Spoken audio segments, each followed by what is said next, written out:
사도신경으로 신앙 고백하심으로 11월 10일 둘째 주 성례주일 예배로 하나님께 나아갑니다. 나는 전능하신 아버지 하나님 천지의 창조주를 믿습니다. 나는 그의 유일하신 아들 우리 주 예수 그리스도를 믿습니다. 그는 성령으로 잉태되어 동정녀 마리아에게서 나시고 본디오 빌라도에게 고난을 받아 십자가에 못 박혀 죽으시고 장사된 지 사흘 만에 죽은 자 가운데서 다시 살아나셨으며 하늘에 오르시어 전능하신 아버지 하나님 우편에 앉아 계시다가 거기로부터 살아있는 자와 죽은 자를 심판하러 오십니다. 나는 성령을 믿으며 거룩한 공교회와 성도의 교제와 죄를 용서받는 것과 몸의 부활과 영생을 믿습니다. 아멘.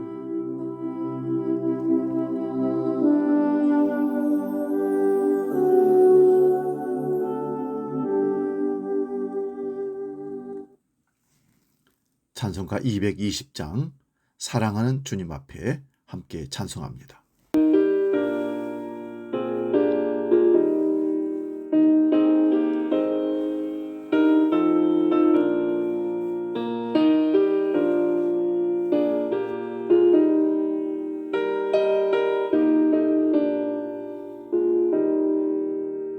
사랑하는 주님 앞에 형제자매 한자리에 그 시련에 생각하며 즐거운 찬송 부르네.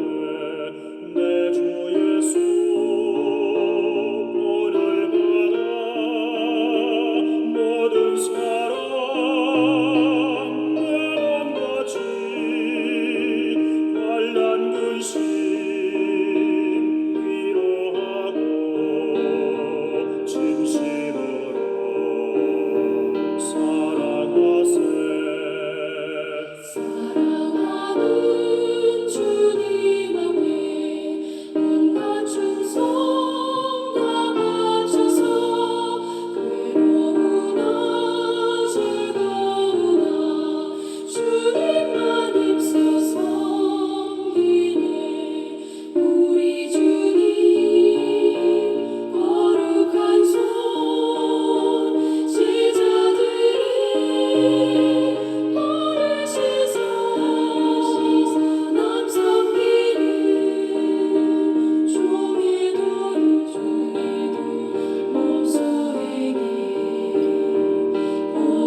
성례주일에 우리에게 주시는 하나님 말씀은 신약성경 고린도전서 11장 23절에서 29절의 말씀입니다. 신약성경 277면에 있습니다. 이 말씀 봉독할 때에 살아계신 주님의 음성을 들을 수 있기 바랍니다. 고린도전서 11장 23절에서 29절 지금 봉독합니다. 내가 너희에게 전한 것은 주께 받은 것이니 곧 주 예수께서 잡히시던 밤에 떡을 가지사 축사하시고 떼어 이르시되 이것은 너희를 위하는 내 몸이니 이것을 행하여 나를 기념하라 하시고 식후에 또한 그와 같이 잔을 가지시고 이르시되 이제는 내 피로 세운 새 언약이니 이것을 행하여 마실 때마다 나를 기념하라 하셨으니 너희가 이 떡을 먹으며 이 잔을 마실 때마다 주의 죽으심을 그가 오실 때까지 전하는 것이니라. 그러므로 누구든지 주의 떡이나 잔을 합당하지 않게 먹고 마시는 자는 주의 몸과 피에 대하여 죄를 짓는 것이니라. 사람이 자기를 살피고 그 후에야 이 떡을 먹고 이 잔을 마실지니 주의 몸을 분별하지 못하고 먹고 마시는 자는 자기의 죄를 먹고 마시는 것이니라. 아멘. 오늘 봉독한 말씀으로 사귐과 연대의 초대, 사귐과 연대의 초대라는 제목으로 말씀을 상고하면서 은혜를 나눕니다. 오늘은 성례주일이기 때문에 예배 중에 성찬 예식이 준비되어 있습니다. 예전에 청년 담당 사역할 때 한 청년이 세례를 신청하면서 자랑스럽게 한 말이 기억납니다. 저는 이번에 5번째 세례를 받습니다. 이 교회는 빵이나 초코파이 안 주나요?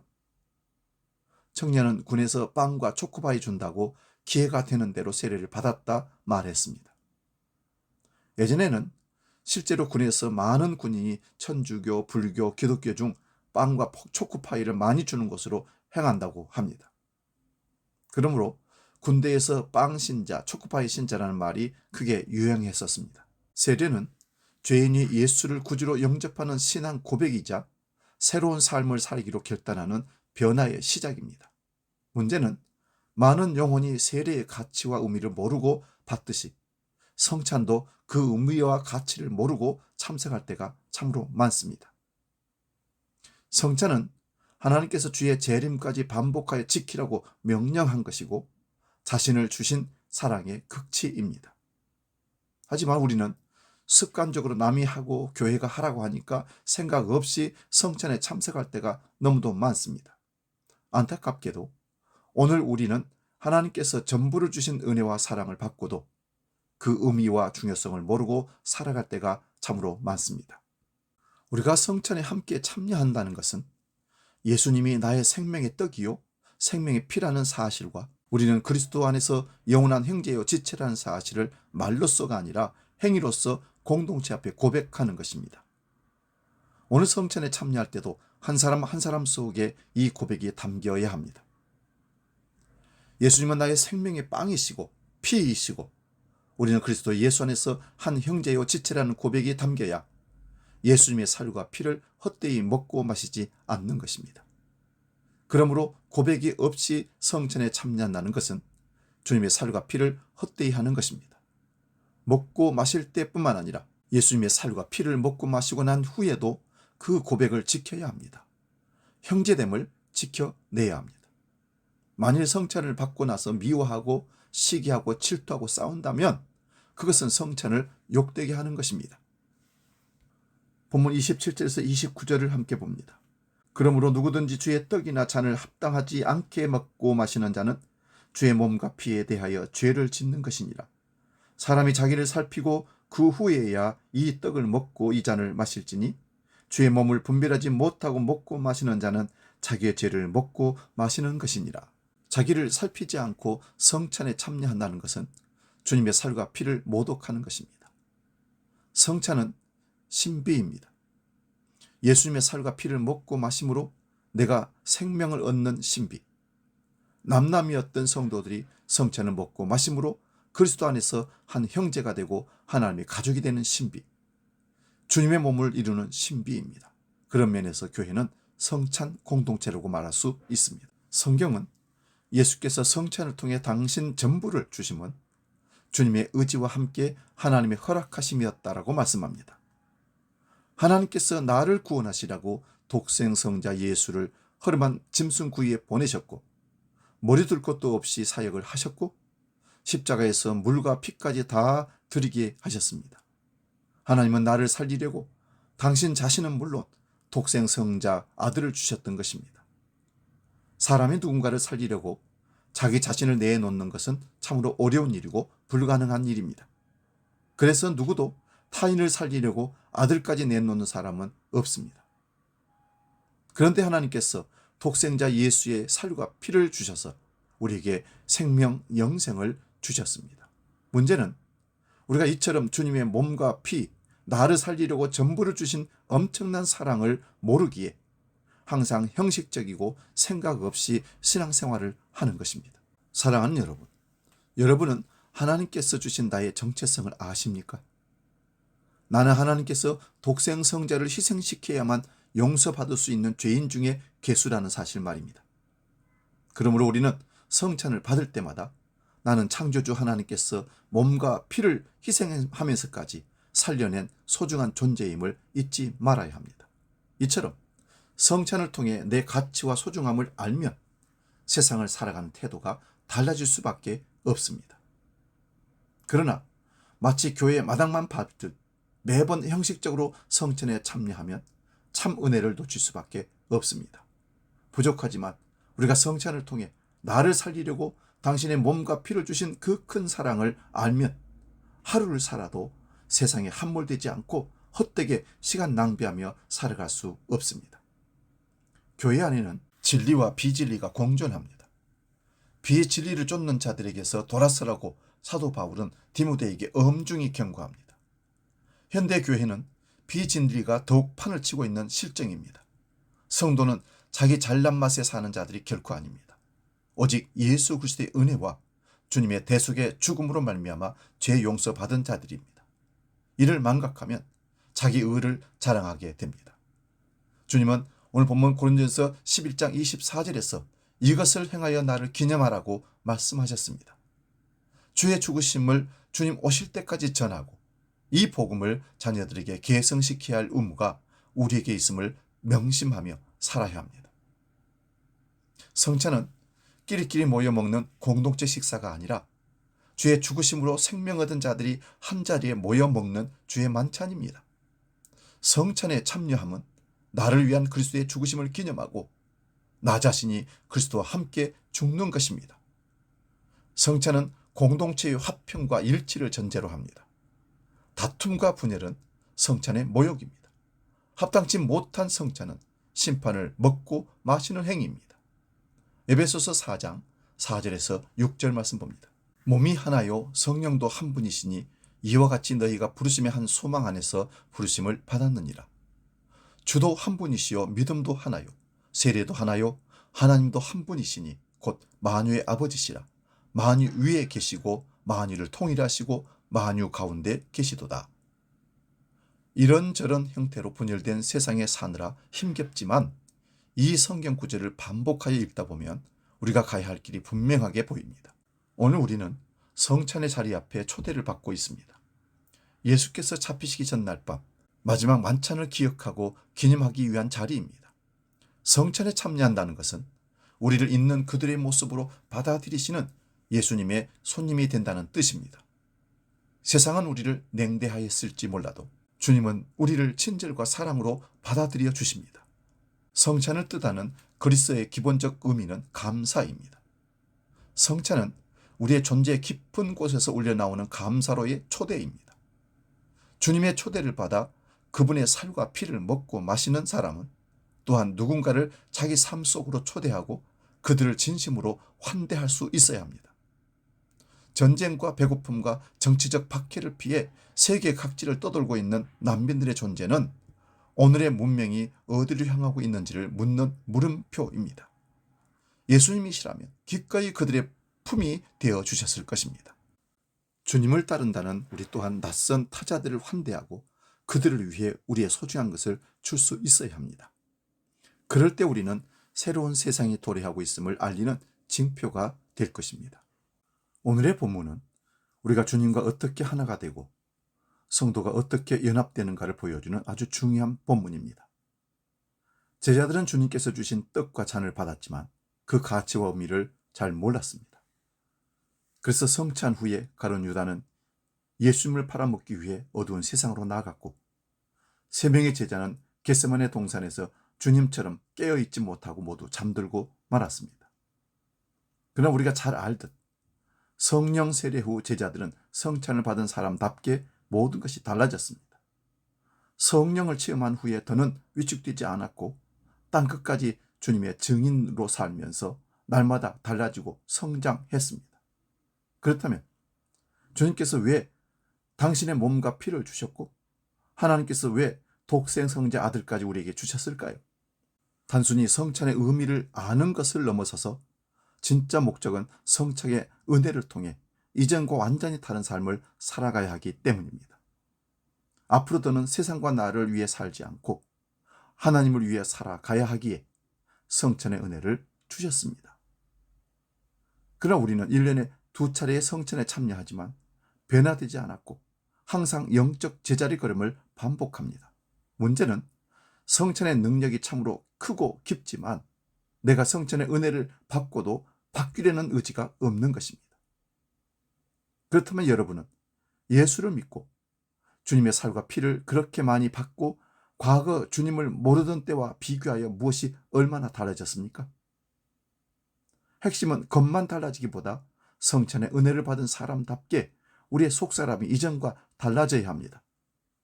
과거에 세계적으로 유명한 이용 미용 박람회에서 많은 회사가 자사 제품의 우수성을 홍보했습니다. 어떤 회사는 노숙자를 모델로 세우는 전략을 세웠습니다. 당시 모델로 뽑힌 노숙자는 머리가 엉키고 헝클어져 있었고 수염도 길었고 피부가 거칠었고 옷도 너무 더러웠습니다. 그런데 이 회사는 노숙자를 자사 샴푸로 머리를 감게 하고 이발도 하고 면도도 하고 거친 얼굴을 피부를 마사지하고 로션과 향수로 멋을 내고 새 옷까지 입혔습니다. 불과 1시간 만에 노숙자는 완전히 새롭게 되어서 회사 제품의 우수성을 크게 알릴 수 있었습니다. 그리고 바로 다음 날 회사 직원이 노숙자를 발견한 곳에 가서 감사를 표하려는데 깊은 절망에 빠지고 맙니다. 불과 하루 전 말끔했던 노숙자는 만취 상태였고 새 옷은 이미 잃어버렸고 머리는 다시 헝클어졌고 얼굴에는 흙이 덕지덕지 묻어 있었습니다.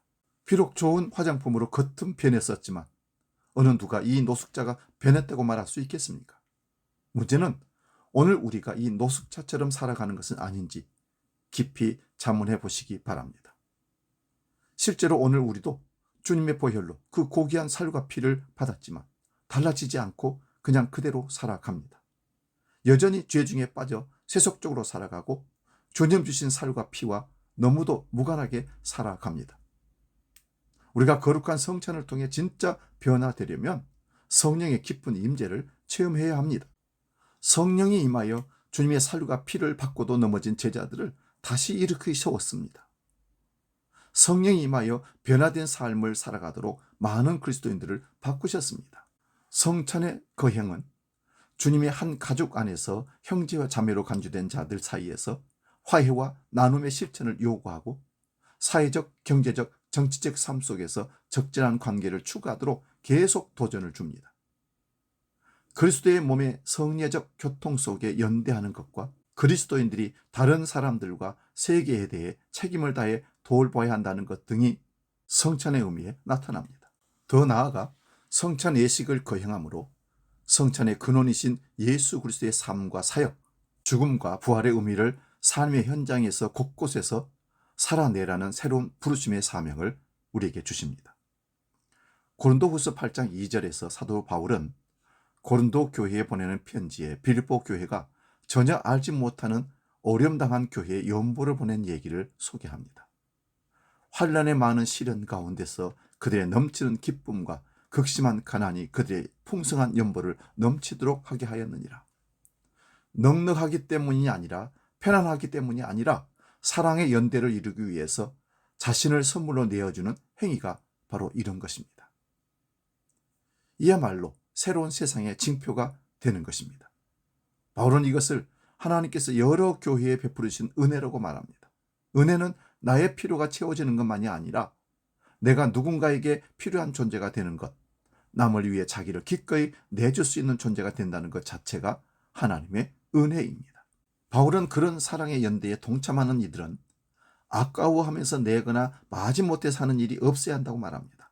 자발적으로 또 기꺼이 그 일에 동참할 때 하나님께서 그들에게 필요한 것도 채워주시고 그들의 삶을 부유하게 만들 것이라는 겁니다. 물론 그가 말하는 부유함은 원하는 모든 것을 할 수 있는 넉넉함을 뜻하는 것이 결코 아닙니다. 소유가 많은 사람이 부자가 아니라 다른 사람들과 더불어 나누려는 마음이 큰 사람이 진짜 부자인 것처럼 자꾸 나누는 일에 익숙해질 때 우리는 물질에 덜 얽매인 삶을 살게 됩니다. 이게 진짜 부유함입니다. 바울은 성도들이 수행하는 이런 봉사의 일들은 성도들의 궁핍함을 채워주는 데서 그치지 않고 많은 사람들로 하여금 하나님께 감사를 넘치게 드리도록 한다고 말합니다. 믿음으로 산다는 것은 하나님의 은총의 통로가 되는 것입니다. 하나님의 사랑이 우리를 통해 잘 흘러가도록 하는 것이야말로 우리에게 주어진 신앙의 과제입니다. 하나님은 아브라함을 불러 복의 근원이 되라고 말씀하셨습니다. 이 일을 잘 수행하는 것은 정말 소중한 일입니다. 그러나 잊지 말아야 할 것은 그 일을 통해 우리가 드러나서는 안 됩니다. 그 일이 하나님의 이름을 명심해야 합니다. 헛된 칭찬을 구하거나 사람들 앞에 드러내기 위해 그런 일을 하는 순간 하나님의 영광은 가리워집니다. 사랑의 실천은 우리의 일이기도 하지만 하나님께서 우리를 통해 하시는 일임을 한순간도 잊지 말아야 합니다. 성찬은 주님과의 사귐이요 다른 사람들과의 연대를 위한 초대입니다. 이 부르심은 낯선 누군가를 우리 삶 속에 손님으로 받아들일 수 있게 합니다. 주님의 마음이야말로 낯선 세상, 고장난 세상을 하나로 묶는 사랑의 끈입니다. 성찬에 참여하는 우리 모두 주님이 기뻐 사용하실 사랑의 끈이 될 수 있기를 축원드립니다. 이 시간 복음 찬양, 내가 그리스도와 함께 찬양하고 기도하고 마치겠습니다.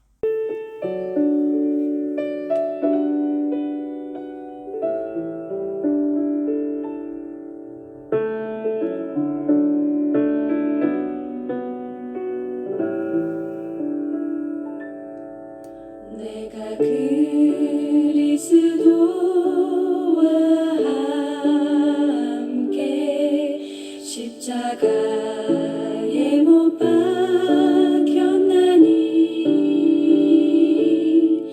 그런즉 이제 내가 산것 아니요 오직 내 안에 예수께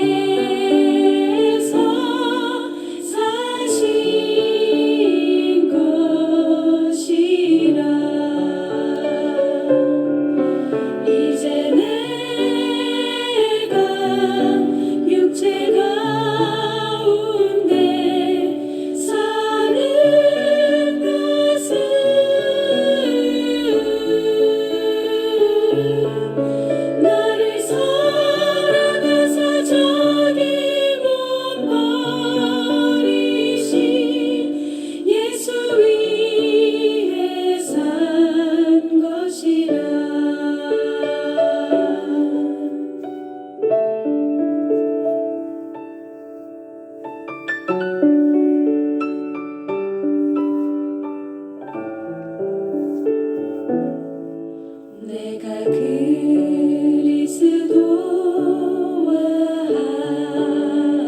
함께 십자가에 못 박혔나니 그런즉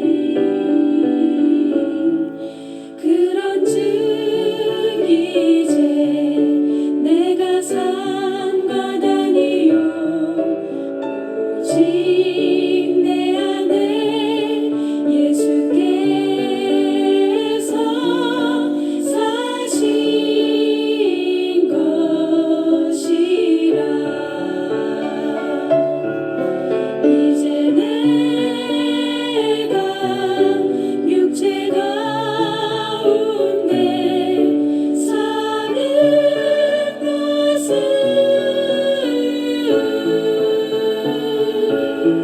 육체 가운데 사는 것은 나를 사랑하사 저기 못 버리신 예수 위에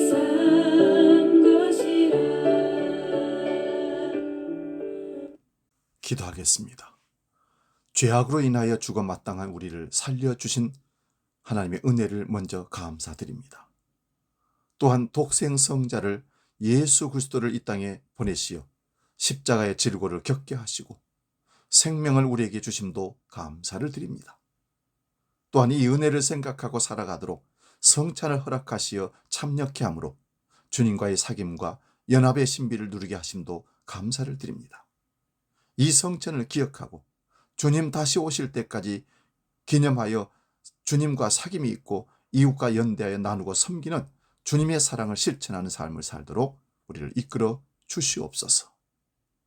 이제는 우리에게 생명을 주시고 길 되시고 진리가 되신 주 예수 그리스도의 은혜와 아버지 하나님의 크고 놀라우신 사랑하심과 성령님의 감동, 교제 역사 충만케 하심이 주님의 성찬에 참여함으로 주님과 사귐을 갖고 주님의 연대에 초대에 되어 주님의 삶을 살아가기로 작정하고 나아가는 모든 주의 백성들 머리 위에 지금으로부터 영원히 함께 하시기를 간절히 축원하옵나이다.